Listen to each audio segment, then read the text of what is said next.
absence. Hello. Welcome. My name is Taylor Brown. And I'm Arno Miem, and we're both program managers in the Windows Operating Systems group, Hyper-V and Windows Kernel. And today we're going to talk to you about Microsoft containers. In our agenda, we want to make sure that you get the knowledge to be able to have very meaningful conversations. You know enough about containers, so to speak, to be dangerous. We want you to gain insights on how you use containers and what containers are good for. And last not least, we want you to learn what Microsoft specifically is doing in respect to the container space. Let's step a little bit back and look at the data center from a historic point of view. Traditionally, in data centers, we used physical machines to deploy workloads. So we had the physical systems, we installed operating systems on them, and applications into those. As physical machines, though, started to grow in respect to their capabilities, you basically hosted multiple workloads within one system. That had multiple challenges with it from an isolation perspective in respect to install as well as performance isolation. This is where virtual machine technology came in. And with virtual machine technology, basically, you created smaller versions of a physical server. You installed the operating system and the applications as you did before. So you didn't need to change the paradigm of deployment for the application per se, but you gained greater isolation through that technology. That technology then enabled to host different workloads on the same infrastructure, side by side, due to the isolation properties. And on top of this infrastructure, basically new services started to evolve.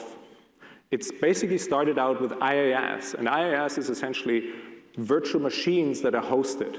So you, as a user of IaaS, no longer need to take care of the physical infrastructure that is done for you by a service provider. A step further was PaaS. And with PaaS, you no longer actually took care of the operating system in the virtual machine itself, but you focused essentially on your application itself. And the rest of the stuff was done for you by the service provider. And then last not least, with SaaS, you had the opportunity to only consume the service, and somebody else made sure that the service runs appropriately. However, all those were still built on the paradigm of the installation of an application into an operating system. They all typically used virtual machine technology in order to be more flexible. However, the cloud demands even higher agility. We need to find ways to separate the operating system from the application in respect to the runtime requirements as well as in respect to the installation requirements. That enables a new DevOps model that we can move forward with and gain new efficiencies. Now let me talk a little bit about the parts of the container ecosystem. What things really make up this container thing? Now first, we have a container runtime.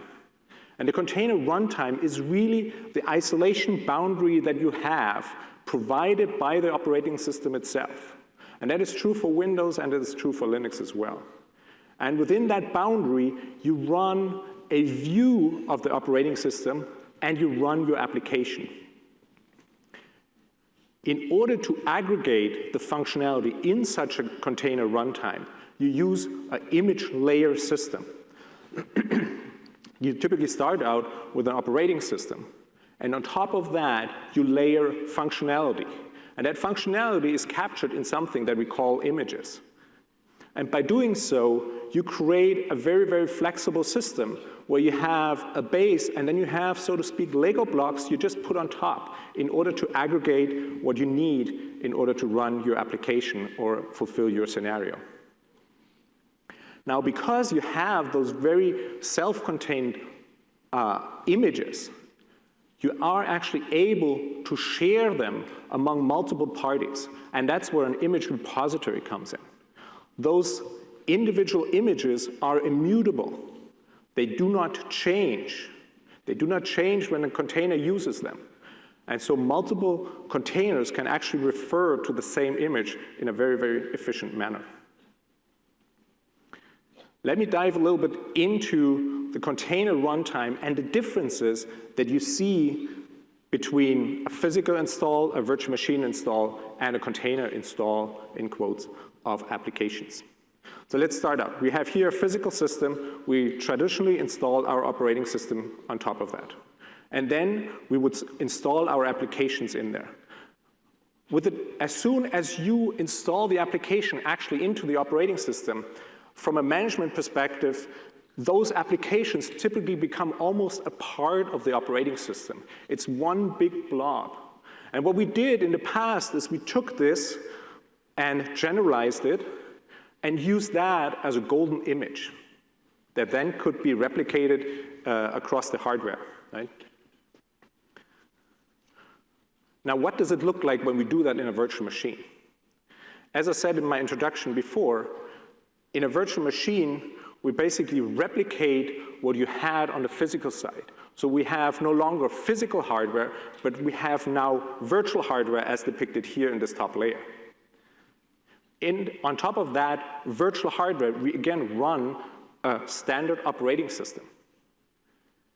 And again, we install applications into that operating system. Because of the isolation properties of a virtual machine, you can run multiples of those side by side on a system. However, each of them has its own operating system. And we still follow the paradigm of an image. And what you see today in virtual machine deployments very often, you still run with golden images and then start configuration after that. Now let's compare that, what it looks like for containers. Again, we have our physical system with an operating system on top of that. However, now what we do is we introduce a operating system virtualization layer. And that essentially is a layer that lives between the user mode and the kernel mode. And by introducing that this separation, we actually can create boundaries in which you run an application. And in fact, this is so efficient that you can run many applications side by side without impacting each other. Now, I said that has operating system virtualization. What does it mean? Can I now run it in a virtual machine as well? Absolutely, yes, you can. As a virtual machine follows this paradigm that a physical system follows from a layering perspective, you just install your operating system in there and then create containers on top of that, side by side and well isolated. Now, let's talk a little bit about how we create the functionality layers inside the container. First of all, what you see here depicted is a local repository on one side, and we have a view what it would look from inside the container as far as the file system is, as far as we look at the file system. So here we have a Windows Server OS. And so on the system itself, it's essentially C Windows, it's users, it's program files, the regular thing that you would see when you install Windows and don't do any further configuration. Now, if we start a container, what we do under the covers, we actually create a sandbox area. And the purpose of the sandbox area is to capture all writes that this container does. An operating system, obviously, when it executes, it writes things. When you install things, they get written. So we capture that in the sandbox because, remember, the image itself that you started the container with is immutable. It does not change. Now, from a container view perspective, the container just sees Windows. It just thinks it's running on regular Windows. It cannot tell the difference. Now, let's install a framework into that. Here, for example, we install Node.js into the container. And as it is a changing operation, a write operation, Basically, the container sees now the new directory, Node.js, right? But because it was written, it only lands in the sandbox. It does not trickle down to the original image. When we switch off the container, we can preserve the content of that sandbox. And what you can do is you turn that sandbox into a new immutable image. Once you have that image, you can share it out onto the repository. So other containers on your system can actually take advantage of that new image layer. They can take advantage of this new functionality that you have packaged up. And they can basically say, I start not from the base OS that was provided, I start actually from the application framework that somebody created for me. And when you do that, it would look essentially like you see here in the picture. From a container view, the container sees, again, Windows and Node.js. Again, it can't tell the difference between that and running in a virtual machine or running in a physical entity. And as the container runs, we again have created a sandbox to capture further writes, because all images are immutable. Now we install into that container an application that maybe takes advantage of the application framework that we have installed before. Again, the application write is captured in the sandbox. Again, the container thinks it's just in my C drive. And again, we can switch off the container, preserve the state that is in that sandbox area, in the file system, and make an immutable package out of that. And can share that immutable package also into the repository for others to use. So there's a lot of reuse possible in this scenario. You can also see that those are more independent layers. Nothing gets actually installed into each other, but each one of them is a layer on its own, which can be deployed independently. And with that, I would like to hand over to Taylor to give a demonstration. All right, demo time. So I was thinking about this a little earlier. You guys probably like demos more than slides, yeah? So as we go through the slides, I'm gonna go a little faster through the slides, and then at the end, we'll save some time and do a couple extra demos. We'll figure out what we can do. So what we're looking at here is we've got a virtual machine. And this virtual machine is actually running the Docker engine. So this is work we're doing with Docker and the open source. And what Docker allows us to do is it allows us to manage containers. It's a tool set for creating containers and managing containers. And so we've got our virtual machine set up, and I've actually got Docker talking to that virtual machine remotely. So I can say things like Docker images. And that'll list all the images that are in my local repository. And so we've got one Windows Server Core, and I can say something like Docker run, and I'm gonna say --rm, which says, when this container goes away, automatically throw away the sandbox that Arno talked about a minute ago. Get rid of it, I don't ever wanna see it again. This is just gonna be a temporary container. And then I'm gonna say -it, which says, give me an interactive console with this container image. And then I'm gonna give the name of the image and the program I want it to run. In this case, I'll say command. So that's gonna start a container.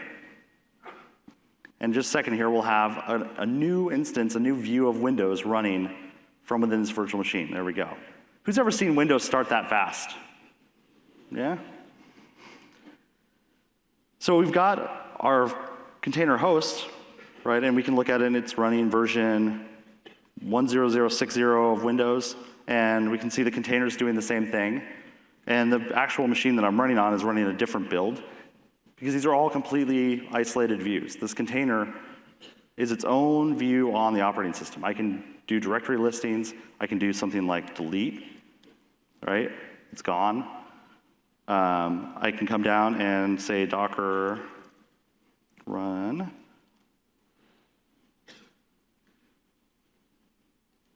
And I can start another container up. And as soon as this starts, we'll see that the same files I deleted in the other one, they're back. right? Because this is a new container. It's got its own view on the world. I can do something really fun like reg delete HKLM software. I don't advise doing this at home unless you really don't like yourself. Right? It's gone, so I can still do directory listings, but I can't do like command doesn't work and ipconfig doesn't work, right? But as soon as I type exit, that container's gone. All of my misgivings have been erased. It's gone, right? This is a really simple and quick view of kind of what containers are, and as we go into more demos in a moment, we'll look at a little deeper. But I think it's kind of important to look at what the process of using containers in a development lifecycle looks like, right? So we've got on the central repository, and the central repository could be a cloud service, it could be something like Docker Hub, it could be a repository within your own company, it could actually be a repository on your machine, but it's got a set of container images in it, right? And then I've got a local repository, which is kind of where I'm doing my development. That's probably on my laptop. That's somewhere that I'm actually doing work. And so the first thing I do if I'm starting a new project is I figure out what I'm going to use to write that project in. Am I going to use .NET? Am I going to use Node.js? Am I going to use PHP? What application framework am I going to use? And then I can simply go up to the central repository and pull a copy of it over. Now, I don't actually have to worry about any dependencies. I just pull over the application framework I want. The dependencies will come automatically because the layers describe their dependency relationships. So the application framework layer knows that it was built against that version of Windows and that image. It's going to bring that across automatically. Now I go off and I do some work. I write some code, I do some development. I compile it the same way. Maybe I put it into a source repository system, it gets compiled. And here's where the next new step is. I actually create a new container image. And when I did that, what I simply do is I install my application or I copy my application into a container, just the same way I would if I was copying it over to a virtual machine. But now I've created this immutable image. And I can push that back to that repository. So now everybody who I want to can use my image, or just me. And so if I want to go do unit testing, this is actually incredibly powerful for unit testing because I can run the exact same code every time in a unit test. My unit test will run the exact same way. I can share it with another developer, so he can use my code the exact same way. So if I'm on a team that's doing, let's say I've got a guy down the hall who's doing the database, I'm doing a middle tier, and Arno's writing the website. I can just give Arno my container image of the middle tier, and the database guy can give Arno the container image for the database, and he can just work on the website. He doesn't have to worry about installing my code and running my scripts to install stuff, or us agreeing about a framework. It doesn't really matter anymore. He just takes the container image. And we can stage this out for integration in QA. So they get to run the exact same thing that we were running before. And then we kind of get into what's the full DevOps life cycle. So we talked about our developer, and we talked about pushing that in. Well, now operations can come along and automate scaling that out and pushing it out to the cloud. And so they can say, you know what, we know that we need 3 copies of this application running. We need it to be geographically dispersed. We need it to be on-prem, or we need it to be in Azure. All of those decisions become the operations team's decisions. So they push that stuff out to the cloud. Now, as the developer and operations collaborate and identify maybe a web page is slow, maybe there's a bug, whatever the challenge is, simply iterate on the container, push it out to the repository, and it can automatically get pushed out to the cloud. And my favorite part, if 3 a.m. comes around and there's a bug in the version I made, maybe I made a mistake, previously that was a phone call, now we just roll back to the previous version of the container. It's an immutable container. We can keep both versions around, and we simply just say, version 1 was good, version 2 was bad, go back to version 1, we'll yell at the dev in the morning. I'll actually show this in a very specific example, and actually one that we came across doing the keynote. By the way, fast monitor switching, best feature. So I've got a little app that I threw together, and all it does is it writes, this is a pretty cool app. All right, so kick over, and I'm just going to build that. So we just built that app, and if I run bin debug demo app, it says, sure enough, that it's a pretty cool app. So now how would I actually put that into a container? Well, with Docker, we have a notion of something called a Docker file. And what a Docker file is it's basically directions for building a container image.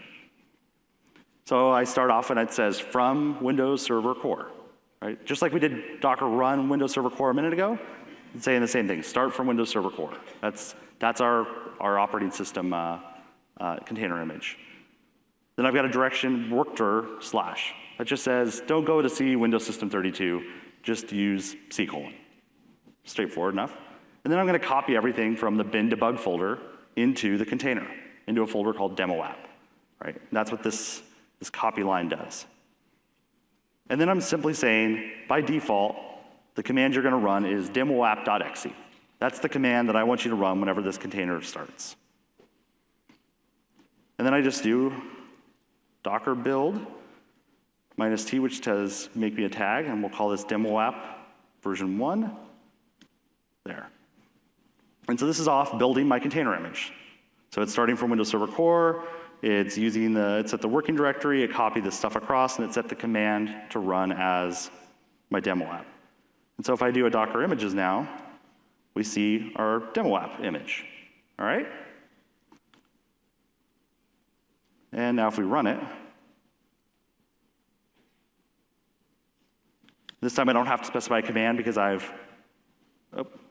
gotta give it the right version there. I don't have to give it a command because I told it what command to run in the Docker file. And so this is gonna run, and in a second here we'll see the output from it. Yep, it's a pretty cool app. Straightforward enough, everything works. Would have been great. Oops. That's not good. Hey.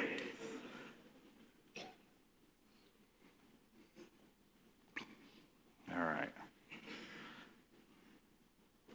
But now, I've come back and I've said, I really need my app to be cooler. It's not quite cool enough. And so I found that I can actually call out to this unmanaged assembly, and it's going to do some other stuff, and it's going to be great. And I can save that and go back over, and we'll build version 2. So if I do build now, build version 2, bin debug demo app. Now it's really cool. Works great. Works great on my machine. Life is really good. Now let's go build our container image. So I'm going to build version 2. Same thing we did before, same exact instructions. But now we've got version 2. So we'll run that. So we're running version 2. What do you think is going to happen? It's going to blow up. Why?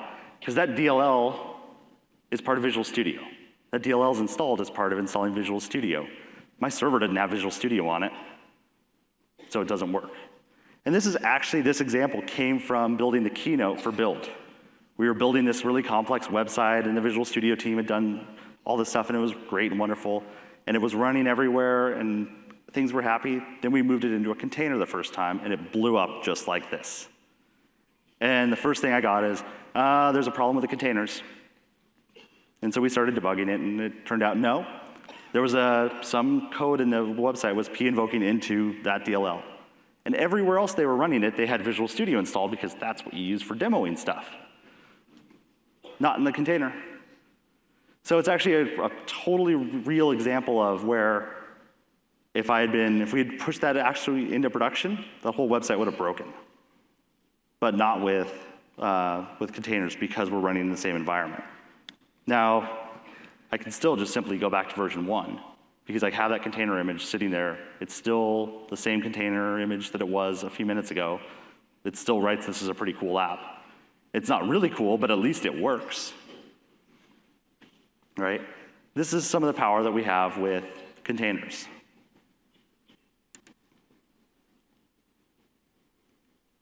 So I'm going to turn it back over to Arno here, and we'll do some more demos a little later. Thank you, Taylor. So I guess you have been getting a glimpse on the isolation properties that you actually get with a container, about the speed that you get with a container when you deploy. Now let's talk in a more generic sense about what containers really offer. Number one, and I think that demo also showed that very well, you get very fast iteration. So you can iterate through your code rather fast. You can deploy it rather fast because the unit that you deploy is actually consistent. No longer you install, for example, an application in a different environment from test to production, from developer to test, right? It always brings its own runtime dependencies with it. And by that, you will always know that the result when you run it will be the same. In addition to that, not only do we have proper isolation of the dependencies, or bring the dependencies with it, we also provide resource controls that you are used to. Resource controls that you today find on virtual machines. You can define how much CPU a container gets. You can define how much network bandwidth or file I/O it can get. And by doing so, you allow a very, very proper model where you can co-host those applications inside those containers on the same physical system. You can provide very good SLAs by doing so. And I do believe the example that Taylor showed also shows that you can do very, very rapid deployment. Because the environment is rather small, the environment can be shared through this layered mechanism. You can quickly deploy, run it in that container. There's no huge infrastructure that you need in order to bring that to life. And last, or almost last actually, you have very good state separations between those layers. As each layer is immutable, and actually the next layer only brings the differences with it, you can contain the state, specifically the configuration state of each layer properly from each other. And last but not least, because they're immutable, you can rely on the same execution, on the same functionality every time. Now, when we were working at the booth the last couple of days, I very often was asked, so what do you use them for? How is that different than a virtual machine? And the answer to that really is, it's a new paradigm how you think about development and deployment. And containers can be used for a wide variety of workloads. Let me start here with distributed. Distributed computing really means you have multiple services or workers of some kind that work in an orchestrated way together. Now, containers allow you to properly isolate each of those workers, and by that, you can distribute them in your environment. They can talk over the network without having the overhead that each of them needs, for example, a complete OS. You can use them for distributed computing if you think about different layers in respect to computing itself. Let's say you have a front end, a middle tier, and a back end. And they might have different workers. And in your deployment scenario, one of those layers needs to be scaled. Traditionally, if you have a golden image, the only thing you can do is actually you scale the whole thing every single time. If you have a distributed architecture, you can actually, for example, scale the middle tier all by itself and leave the other two tiers alone. So you will save a lot of resources. In addition to that, containers start up really, really quickly, which makes them ideal for scale-out scenarios as well. The same is actually true when you look at a task-based scenario. Let's say you have some image transforming service. So you take some image, do some work on it, spit out the result. Once you've done that, you don't actually need the operating system instance and the application instance anymore. It has fulfilled its purpose. Now, containers are really good in this, because every single time when you start such a worker to do such work, it will always start with a clean environment. No longer do you need to worry if that image that you processed or the data that you processed has dirtied your environment and makes it unstable in some way. Now, looking at databases, and I'm very sure a lot of people are amazed when we list databases here as a good candidate for containers. The reason why we list databases here as good candidates is simply databases do a tremendous job in separating configuration data and data that was created, data that you typically care about, data that is most of the time the actual value of what this process did. For containers, we do believe it is a good idea to separate, just like databases do that. We do believe it is a good idea to have the data that you create live outside the container itself, just like databases do that, well, with a database. The configuration state of the database is within the OS. In the container sense, it would be within the layer. And by separating those things, you can easily share those image layers and repurpose them multiple times. And last but not least, obviously, for web workloads, this works really well as well. For web workloads, you specifically want to have good isolation between those individual entities. They should only see their own file system part, for example. They should only be able to consume a certain resource amount. And all that is provided by containers. Now you can say, I can do that with VMs. And that's absolutely true. However, if you want to scale those web loads with VMs, you have to distribute the image and restart those. With containers, it is much easier to do that because containers are much smaller entities typically. And they start up in seconds, not in minutes. Now, we talked a lot about what containers are in general. Now, from our perspective, in our version 1, we will support a server scenario within the containers. We will support headless scenario as a start. And so we have 2 operating systems within Microsoft that really fulfill that scenario. And I start with the more traditional one. Windows Server Core is an operating system configuration that doesn't come with its own UI. You have command line, and that's about it. But it brings the full API surface of Windows with it. So if you have existing applications that take advantage of the rich Windows API set, you can run them in Server Core in a container. Then we have forward-looking, what we call born-in-the-cloud applications. And born-in-the-cloud applications are trying typically to not get too involved with the operating system. And what I mean by that is they rather call a small set of APIs in the operating systems, so to be more independent, to be more portable than traditional applications were. And for that, we have NanoServer. It's a highly optimized operating system variant of Windows. It still brings a Win32 API with it. However, that Win32 API is focused on the services that are also enabled within NanoServer. And I encourage you to come to the booth and talk to our specialists about NanoServer as well. Secondly, as another dimension here, we will provide 2 runtimes. And what I mean by that is we have 2 isolation containers that we provide within the Windows operating system. The first one is Windows Server Containers. And Windows Server Containers is the traditional approach to containerization in the OS.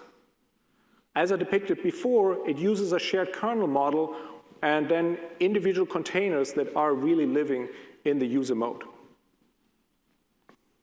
You might have, however, more stringent isolation requirements in your environment. If you just think about, for example, compliance. In compliance, it might be not acceptable that multiple workloads share an operating system kernel or any parts of an operating system that is running, for that matter. And that is where Hyper-V containers really come in. With Hyper-V containers, what we did is we took the Windows Server container and put it in a Hyper-V partition wrap. And by doing so, we have all the benefits that we have gained with Windows Server containers in respect to the flexible deployment, in respect to the layering, in respect to the tools that we use. And at the same time, we added an additional layer of isolation that is even backed by hardware properties as well. And with that, I would like to hand it back to Taylor. Thanks, Arno. So we just talked a little bit about our 2 container runtimes. I think one of the more important and powerful things about the 2 runtimes is that they actually use the exact same image format. So if an image was created using a Windows Server container or created for Windows Server container, it works in Hyper-V containers. If it was created using Hyper-V containers, it works in Windows Server containers. It really is a runtime, deployment time option. To the extent that what we see is, just using our same Docker example, you'll be able to say Docker run dash Hyper-V container or Docker run dash isolated, and that will start up a Hyper-V container. If you leave that flag off, it's a Windows Server container. It literally is, at the management layer, a 1 flag difference between the 2 container formats. And by virtue of that, all of the container management tools that we're working with, and all the ones we foresee others working with, will be able to do Windows Server containers or Hyper-V containers in exactly the same way. Right? We think it's really important that we give the flexibility to the IT pros like yourselves to identify the right workloads to run inside of a Hyper-V container, because you've got a compliance need, because you need that level of isolation, while not having to worry about whether this tool is going to support it or not, or whether this environment is going to support it or not. So let's actually look at what some of this might look like deployed on a machine. So we've got our physical machine, and we've got a Hyper-V virtual machine, right? Now, of course, we can run a Hyper-V container right next to that Hyper-V virtual machine. Makes sense, right? And we can run a Windows Server container right next to that Hyper-V container or right next to that virtual machine. Right? So we can run containers on bare metal, totally fine.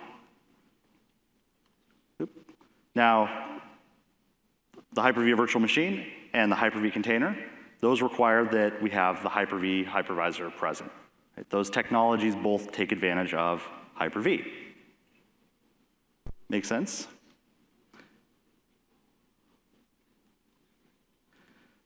So now let's look at it another way. We've got our virtual machine. We can run a Hyper-V container inside of a Hyper-V virtual machine. We can run a Windows Server container inside of a virtual machine. And actually, the only place that we need Hyper-V in this case is right there, right? So that means that any hypervisor that supports virtualizing the VT instruction set, the things that are necessary to run Hyper-V, can run a virtual machine running a Hyper-V container inside of it. Right? I think this is really important. It means that we can run the Hyper-V containers anywhere. We can run Windows Server containers anywhere. There's no real limitation on where those container types can run. Right? So we give you the isolation property, and we allow it to run anywhere that it's necessary.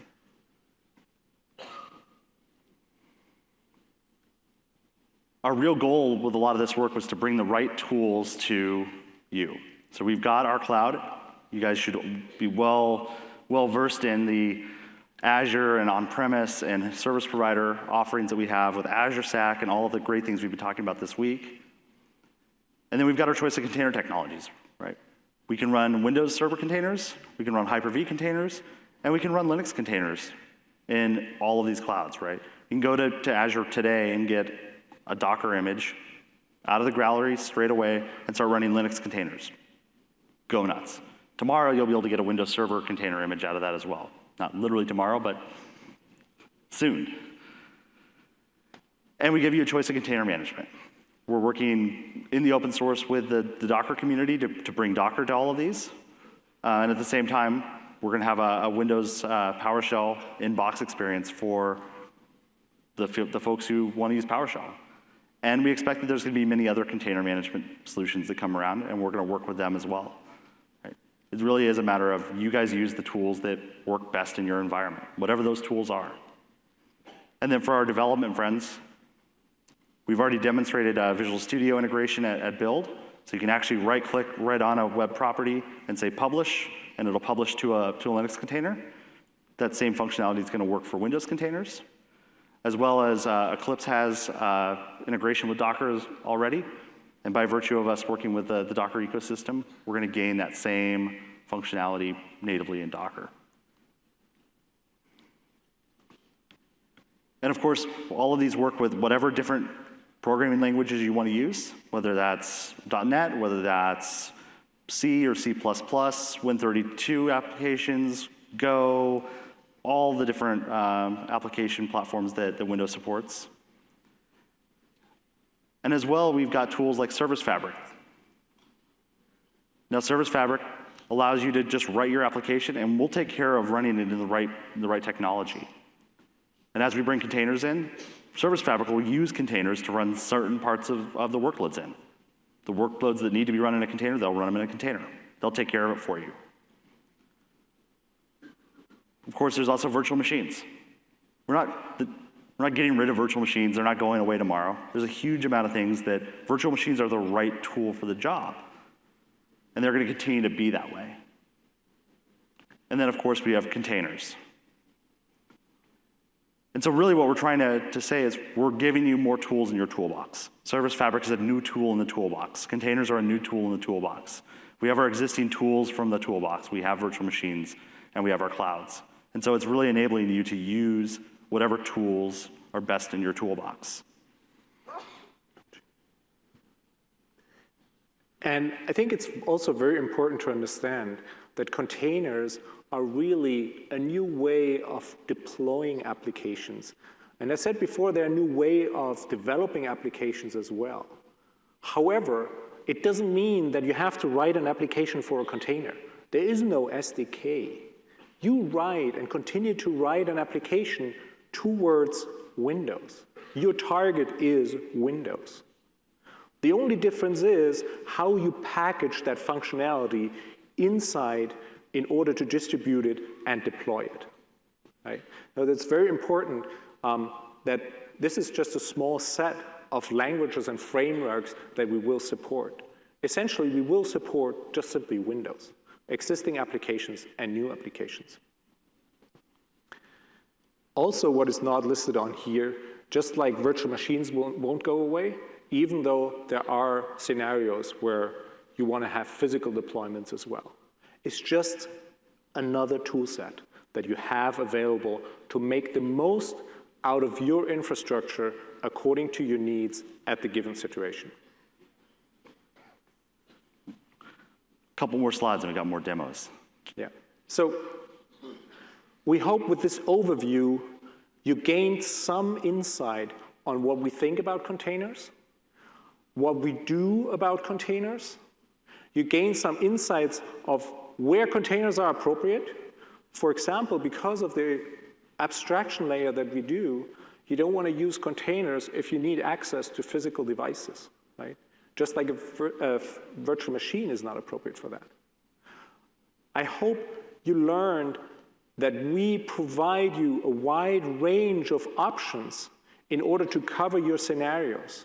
If you need stronger isolation, or if you're fine with just co-locating applications within the same operating system environment. I hope you understand that there is a very small new tool set that you need in order to manage those containers. And I hope you understand that we are working very, very hard to make it easy for you to have the whole life cycle of containers covered in a coherent way. So with Visual Studio that you can deploy into a container, with Docker that you can deploy containers in various infrastructures, right? And by choosing to work with a partner like Docker, we gain also additional support through tools that layer on top of that. Now, from our perspective, what we would like to ask you to do next is to look at the next preview of Windows Server that will come out later this year. That will contain our first version of Windows Server containers. And as the tool set is exactly the same than Hyper-V containers, it's the right time to start to get engaged, the right time to look at that. Then later this year, in a release after the first one here in summer, we also will have a preview of Hyper-V containers available to you. And there, you can basically experiment with the isolation boundaries that are provided through Hyper-V containers. Now, we're trying to make sure that we continue to roll out information about where we are, about what containers mean from our perspective. And we have been starting to have a site live on MSDN, where you can read up more about containers. There's a FAQ there that hopefully helps you to understand what we're trying to do. And also, you can follow Twitter. Taylor basically posts new information on Twitter as we go along. Taylor? So last, before we go back to demos, well, second to last. If you're interested, Hyper-V team is looking for more people. And of course, give us good feedback on our session. And now let's get to more demos. Okay. So you might have noticed when I first started this that there was another image listed, sysinternals. So what that sysinternals image is, well, let's actually look. So let's do Docker history on it. And what Docker history does is it actually says, this is how this image was built. And so what we did first is we said the maintainer was me, we set a working directory, we copied some directory into the container. This is actually a bug in this early build where this will actually be a real directory. We set the password to be something super, super secure. It's got a symbol and a number in it, so it's good. And then we said the command to run is command-c and then ipconfig. Okay, so let's run that container. And we'll see what we actually copied into it. So if we do a docker run rm it sysinternals. So that's going to start our sysinternals container. Again, this started from Windows Server Core, and then we layered some stuff on top. Okay, it's up and running. We've got an IP address. I'll just copy that. Copy that for later use. So each container can have its own IP address. They can have their own MAC address. We're also going to be building NAT solutions, so you can actually have containers behind a NATed firewall.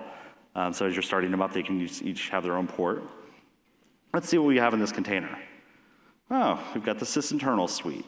So if we go into the sysinternals, just do this. Oops.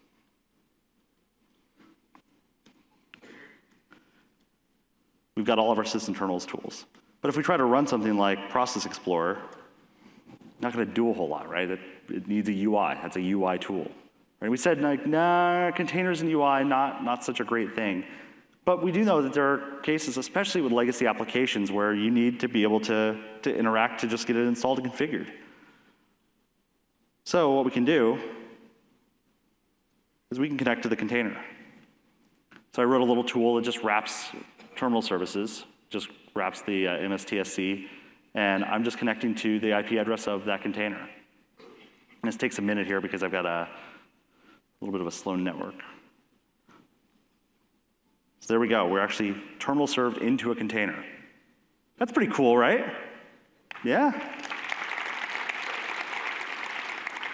And now if I go into that sysinternal suite and I can run Process Explorer, oops, not the help though,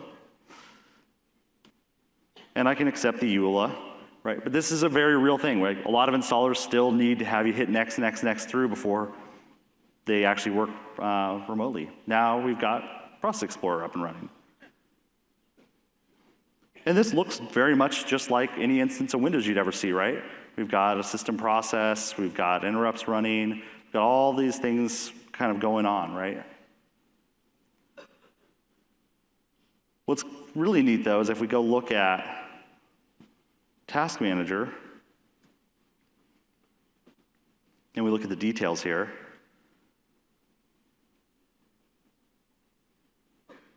if I add the sessions view, we'll see that each one of these things is actually running in a different session number. So we say our session ID.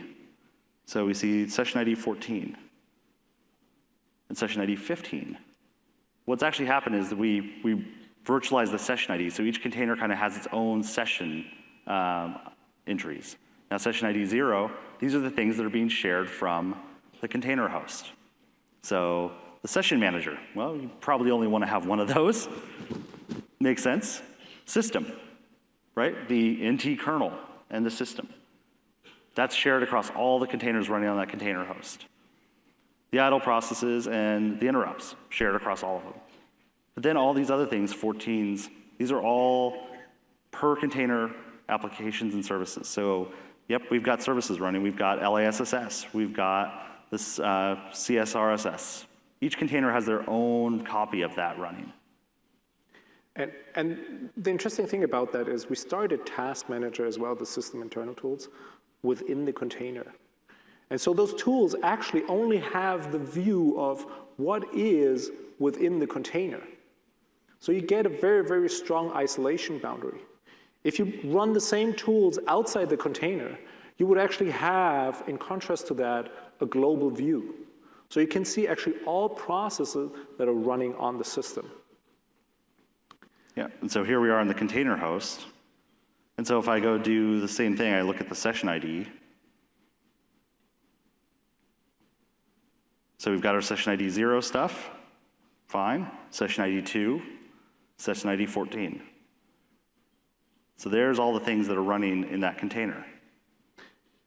And notable because we see session ID 14 and 15 in this case, just simply because we did a remote session into that container, right? Yeah. Which opens a new session by itself. And so if I came over here and said Process Explorer, and I'm doing this from the container host, and if I now switch back over to our container, oh, I killed the wrong version of Process Explorer. Gotta kill this one. But if I killed the right one, it would have gone away. Because the host has that view of it. Okay? Neat. So let's say what I'd really done is I'd installed something cool in this container and I got it all configured and it was set up the way I wanted it to be. So what I can do now is I can actually exit,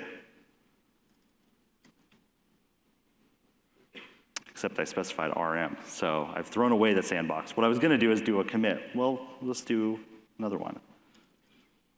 We'll actually do it a little differently. So we'll say docker run minus IT Windows server core. So this time I didn't specify --RM, so I'm saying I actually want to keep that container sandbox around after I'm done. And why I'd want to do that? Well, I'm going to pretend I'm installing something in here. So instead I'll just do dir to foo.txt, because foo.txt is really pretty cool stuff and it's important. So when I exit, we're keeping that container sandbox around, so if I do a docker ps, it's not going to show anything running, but if I do a ps -a, there we go. That's the container I just ran. So we can see it exited 27 seconds ago. Docker gives every container an interesting name, so it's always kind of fun to see what name you got this time. And we've got a container ID. So if I do a docker commit of that container ID with a name, what I've actually done is I've now said, take that sandbox and make it an image. And so if I do a docker images at this point, there we go. There's our container image that I just created. So if I do a docker run on foo, it's going to look just like the Windows Server core one, except I've now got my super nice file inside, right? the file I just created, foo.txt. And if I create another container with the same thing, if I do another Docker run, it would do the same thing. It would have that same container image started up. They're all sharing the same server core image, but we've just created a new layer on top. And then we've created a sandbox for those containers to run in. Cool stuff. You like it?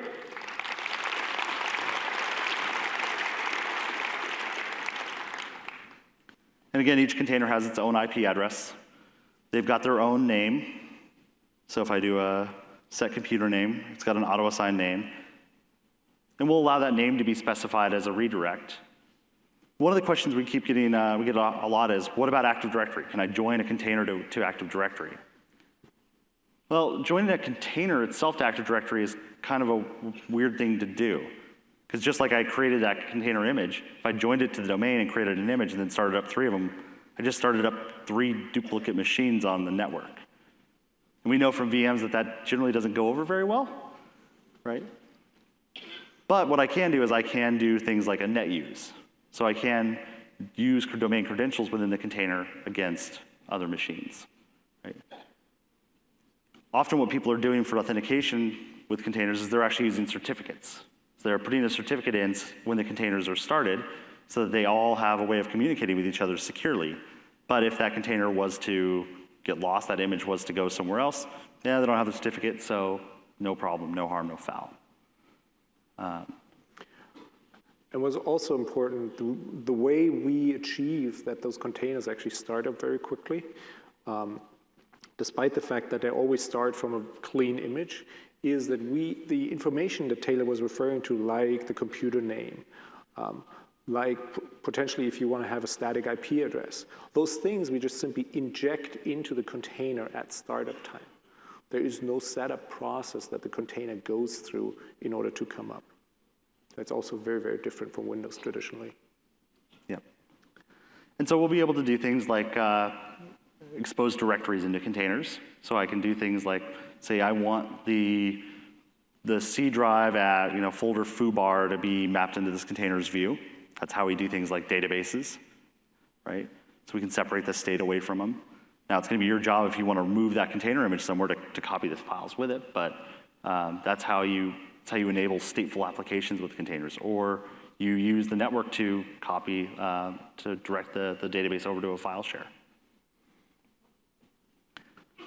So I suspect that there's probably a decent number of questions around. That's what our experience has been. So we've got mics around. We do ask that if you have a question that you use one of the microphones, and we'll try to kind of go in an orderly round robin to get everybody a chance.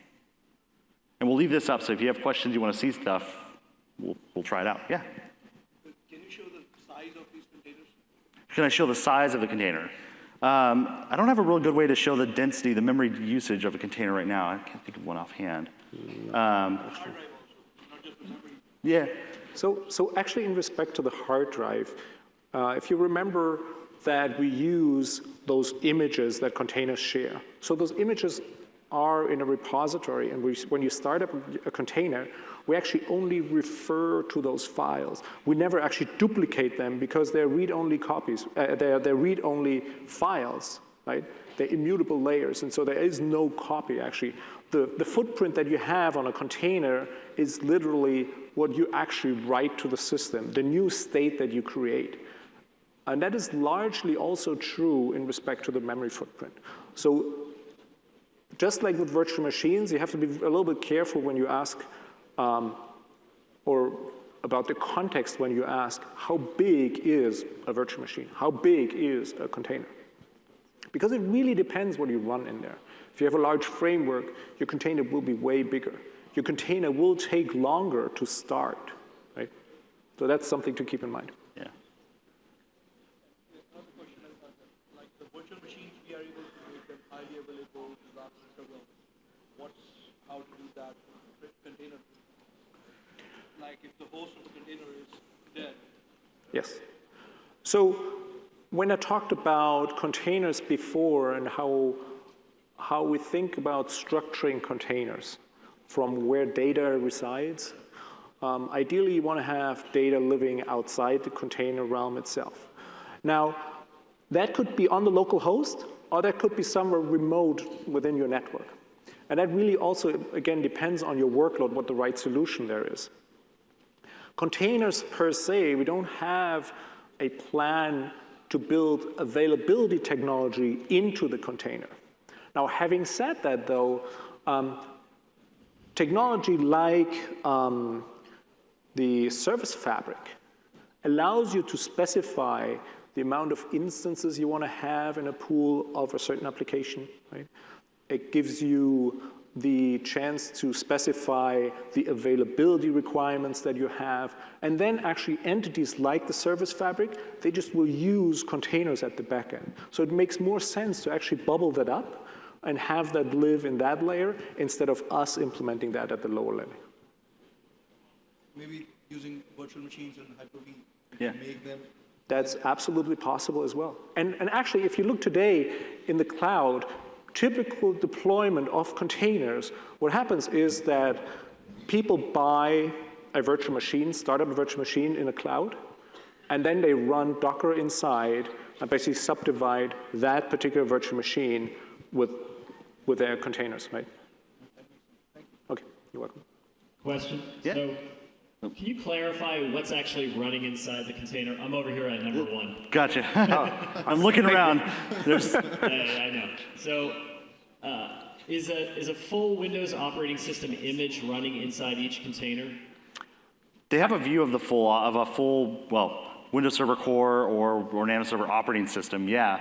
And actually the image that we will transport, the container OS image, will be largely a full version, but it's going to have some differences in it.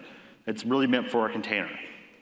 Okay, Right. so then the container itself contains that underlying image and then whatever parts and pieces of applications that you want. Right. But when you transport, you only transport the application pieces and parts. Got it. The container OS image comes from the cloud. Just there. It's Yeah. almost like AppV for servers. Maybe that's oversimplifying it. It's Well, AppV is we tried- another type of isolation technology, and so there is parity kind of conceptually there, but this is a much stronger level of isolation than what Right. AppV typically did. Great, thank you. So, Okay. so traditional Linux containers have, I guess, networking, so it's bridges. What's Yep. networking there, and we can talk about security. Yeah. So, I mean, as we said, so in networking, this is actually the way that Docker's going as well. Each container can have its own IP address. It can have its own MAC address. It actually hooks up to our virtual switch. And we're going to build NATing capability to do very similar to the bridge approach into the virtual switch. So you'll be able to say at the virtual switch layer, this is a NAT, and please give me NAT capabilities out of that virtual switch. So we kind of get the best of both worlds. We can use all of our P2V, our provider addresses and consumer addresses, all of our network virtualization tricks and technologies, as well as just using individual IPs, or we can do NATing. Kind of get both. And what about security? And what about security? So we believe both Windows Server containers and Hyper-V containers are going to be highly secure. Frankly, we won't ship things that aren't secure. And if we do find things that are, we find bugs, we fix them as quickly as possible. That's always been our position. So yeah, we believe containers are going to be a highly secure environment. So in regards to the one gentleman's question about how they appear like on the disk structure in the file system. Yeah. So when I create a container and I have it in the repository, I mean, I assume that it exists in the disk structure. I mean, is it like a flat file? It's actually going to be an exploded set of files out that we're going to take care of behind the scenes. So it'll be in a magic directory that you can set somewhere. Okay, so it creates a directory and I don't look at the man behind the curtain, basically. Right. Okay. And we're gonna try to make the man behind the curtain a little more of a formal curtain, so it's hard to even get behind. You know, some sort of isolation. Yeah. But enough. That you know, makes if you look at it, it's going to be a set of files and Okay. registry hives and stuff. The important part there is that no container can actually peek in the other container's directory, right? So you have proper isolation. But just like in any hosted scenario where you have an underlying shared environment, that whatever runs that shared environment, that has to have a global view, and that is true for containers too. Okay. So I can actually. So I can actually install like 64, 32-bit applications into the container. It doesn't necessarily have to be that they exist already on the OS and they simply are binaries that are being executed from within a container. Well, You can install those applications into a container image by you basically install it into a container, and then you commit the container, and that makes that image an object now, and now you can start containers and run those binaries, or you could run them from a network share, or you could copy them in at startup time. Central to local. Yeah. Sure. Very good. Thank you, gentlemen. Huh? All right, two quick questions. How does memory consumption scale with container activation? And what Microsoft products will be supported to run inside containers? So in terms of Microsoft products, I'll start with that one. So we're still looking at what exactly products are going to be supported at day zero with containers. There's a couple that are certainly high priority, SQL, IIS, those kind of things, but we expect there's going to be a broader set of applications coming over time. A lot of that's working with the product teams to identify what's the right set of scenarios and places to use containers for it. And in terms of memory scale, so as we start new containers, there's some, the services have a backing amount of memory. So they are going to consume some memory. At the same time, we were able to use some levels of deduplication type technology, so the containers can actually reuse parts of the common memory set. As we get a little bit further along with the container development, we're going to have more real density and kind of size data available.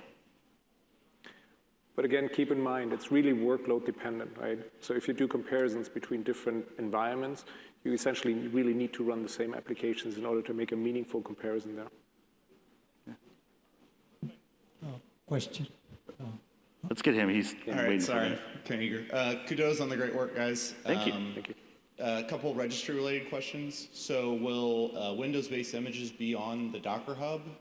Will you guys support Yep. official images, and what's the time frame for that? Yep, so yes, Windows, so the container OS image, the actual part of the Windows image, Yeah. will come from a Microsoft location, but we will redirect it from the hub so it'll look the same way. Okay. The images that people create, images that we create, will go to the Docker hub. That is our plan and commitment.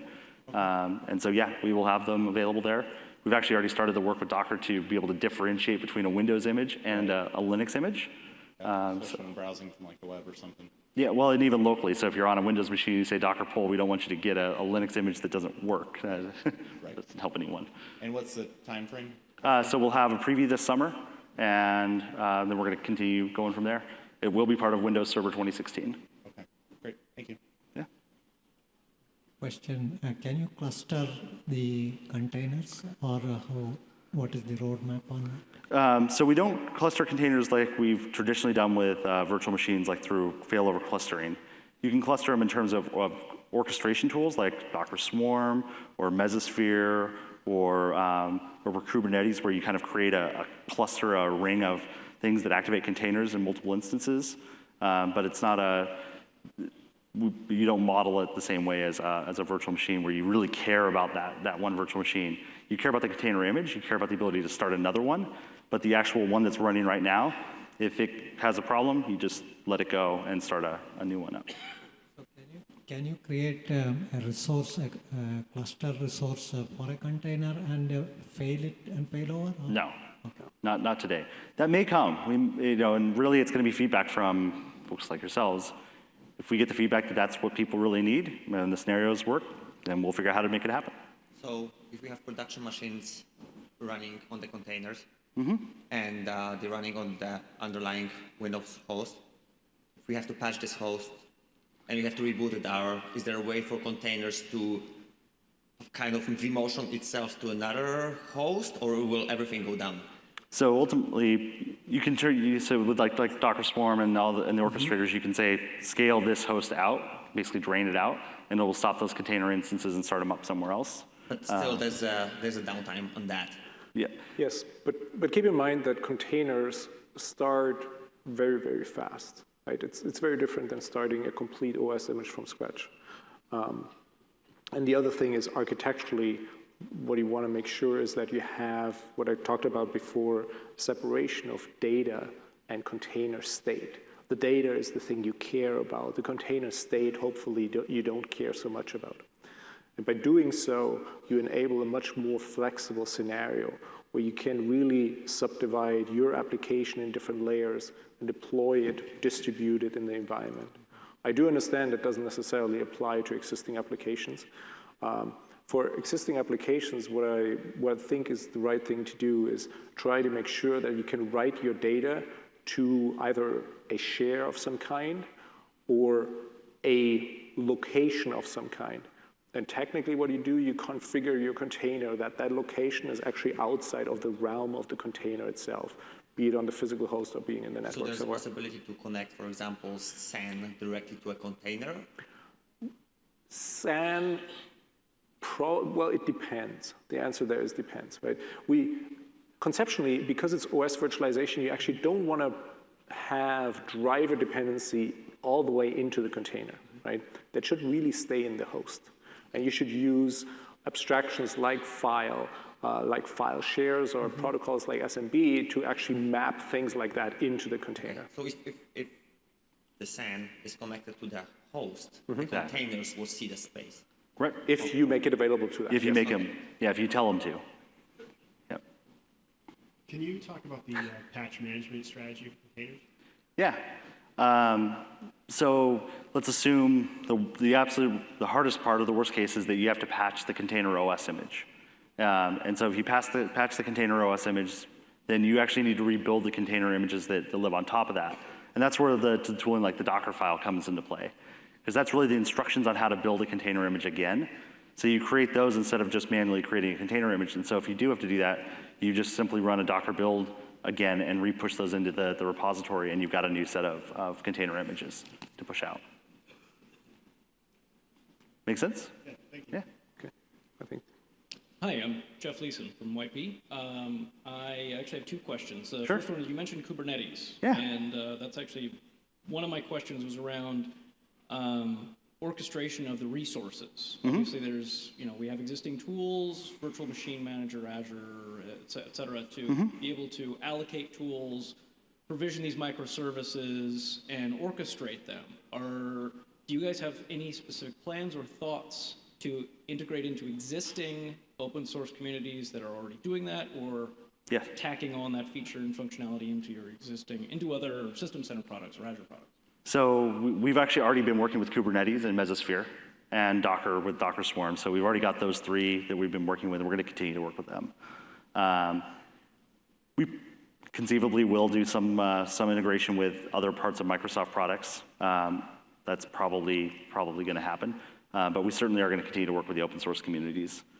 So again, Kubernetes and Mesosphere and Docker Swarm are the three that we've been working with the most thus far.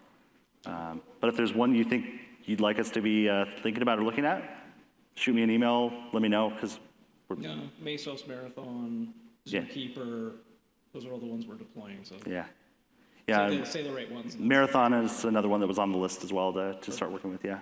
My other question was about specifically around the open source community and keeping it unified. How much are Microsoft employees committed to committing their own time to the open source, to the Docker open source project to try and keep the two branches, the Linux side and the Windows side, unified in secret management, how to access local and remote storage? So they don't actually have to commit their personal time. We're paying them to do it. So we've actually got a branch that we're RIing changes or pulling changes into Docker main right now. Anybody can look at it. It's GitHub repository, Microsoft, and Docker. And so, yeah, we're actively working with them in partnership with open source to do that. And so the way the actual architecture works is the bottom edge of the Docker engine has a set of drivers, a compute driver and a storage driver and a network driver. Today, those are Linux-specific drivers. They call Linux code. We're making Windows versions of those. So the upper layers stay the same. And then we're working with the community on problems like the backslash versus the forward slash. And how do we do that in a meaningful way for both Windows and Linux? How do we do authentication across both platforms? There's challenges there. But our real commitment is to make sure that these things work so that you can have an application that's part Linux. Maybe it's a Linux backend and a Windows front end, or vice versa, any combination of those, and use the same tooling to manage them. Okay, great. Thank you very much. And thank you, by the way, for jumping on this so early. Yeah. Well, I have a question related to a sort of complex application environment where you might traditionally use something like inter-process communication.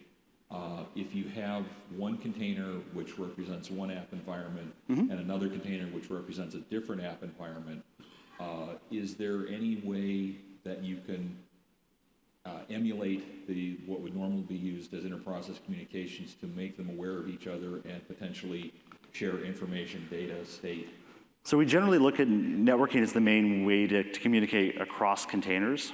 Now, a container can run multiple processes inside of it, and generally you try to avoid that, but there are some cases like inter-process communication where that's necessary. But overall, we generally prefer to have more formal exchanges of information over network protocols and those kind of things. So that would be related to the unique IP and MAC addresses that the containers have then? Yep. Yes. Okay, thank you. Yeah. We'll take a couple more quick questions, and then we gotta get off stage, I guess. Yeah, 2 questions. One, will you support Docker Compose both in the on-prem as well as out in the cloud? Yep. So we actually already support Compose in Swarm and Azure, and we actually think Compose will just work with already, but we're committed to that. Okay. And then when you instantiate a new container, can you add a volume at that point, or only once it's deployed through like a net use? You will be able to add it at deployment time. So Docker has the dash volumes option. We will be supporting a similar notion to that. Okay, thanks. Yeah. So thank you, everybody. I'm sorry we're out of time.